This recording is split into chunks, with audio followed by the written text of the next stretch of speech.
Bonjour et bienvenue aux Sciences animées. Je vais vous faire une capsule d'introduction à la structure et propriétés de la matière.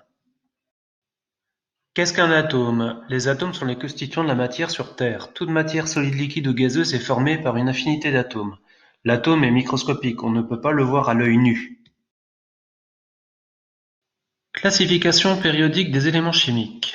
Les éléments chimiques sont référencés dans un tableau périodique. C'est le chimiste russe Mendeleïev qui a son origine en 1869. Actuellement, il y a 118 atomes, qui ne sont pas placés au hasard. On va le voir avec la classification périodique. Voici donc la classification périodique des éléments chimiques où sont référencés les atomes. Donc les atomes sont rangés par lignes, les horizontales, mais également par colonnes, les verticales. On peut également remarquer qu'ils sont rangés par numéro atomique. Exemple, l'hydrogène, numéro atomique 1, hélium, numéro atomique 2, lithium, numéro atomique 3, beryllium, numéro atomique 4, etc. Donc ils sont rangés par numéro atomique croissant. On a également des familles dans ce tableau.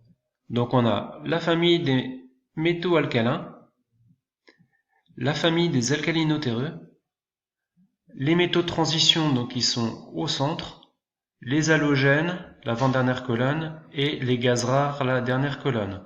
Tous les éléments qui sont situés dans la même colonne ont les mêmes propriétés chimiques. On peut également remarquer que chaque atome est identifié par un symbole, soit une majuscule, comme le bore B, soit majuscule minuscule, exemple l'aluminium, AL. Voilà pour ce tableau.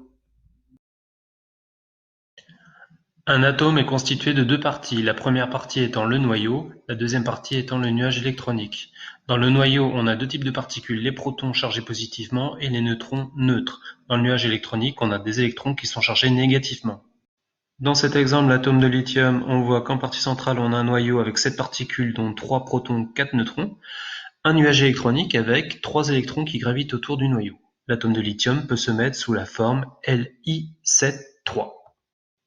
On utilise la notation symbolique AZX pour l'atome, où X est le symbole de l'atome, A est le nombre de masses, somme des protons et des neutrons, Z est le numéro atomique qui donne les protons ou les électrons.